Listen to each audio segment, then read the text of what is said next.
পবিত্র রমজানে আত্মশুদ্ধি, সংযম ও ত্যাগের চেতনাকে ধারণ করে ভ্রাতৃত্ব, সৌহার্দ্য, কমিউনিটি বন্ধন আরও দৃঢ় করার লক্ষ্যে অল কাউন্টি হেলথ কেয়ার গ্রুপের বার্ষিক ইফতার পার্টি ও দোয়া মাহফিল অনুষ্ঠিত হয়েছে।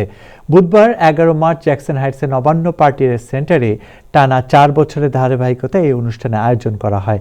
অনুষ্ঠানে বিভিন্ন গণমাধ্যমের সাংবাদিক, ব্যবসায়ী, সিনিয়র সিটিজেন, কমিউনিটির বিশিষ্ট ব্যক্তিরা উপস্থিত ছিলেন।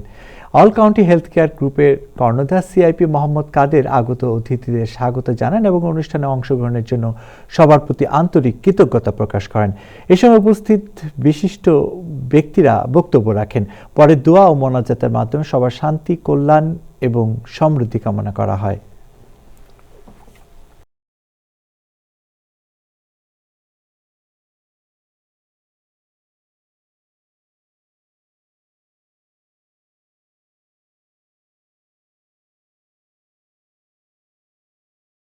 عليهم غير المغضوب عليهم ولا الضالين آمين آمين بارك لا إله إلا الله محمد رسول الله। আজকে আমরা অল কাউন্টি হোম কেয়ারের পক্ষ থেকে ইন্টারফেথ ডিনার, ইফতার এবং দোয়া মাহফিল আয়োজন করেছি। আমরা চেষ্টা করি প্রতি বছর এই আয়োজনটা করার জন্য। আমরা গত 4 বছর ধরে করেছি, এটা আমাদের 5ম বছর। সো আমরা এই প্রোগ্রামটা করি মূলত হলো আমাদের যারা সিনিয়র সিটিজেন, সম্মানিত সাংবাদিক যারা আছেন, ওদের উদ্দেশ্যে এবং ওদের সম্মানের প্রতি বছর এই প্রোগ্রামটা আয়োজন করে থাকি।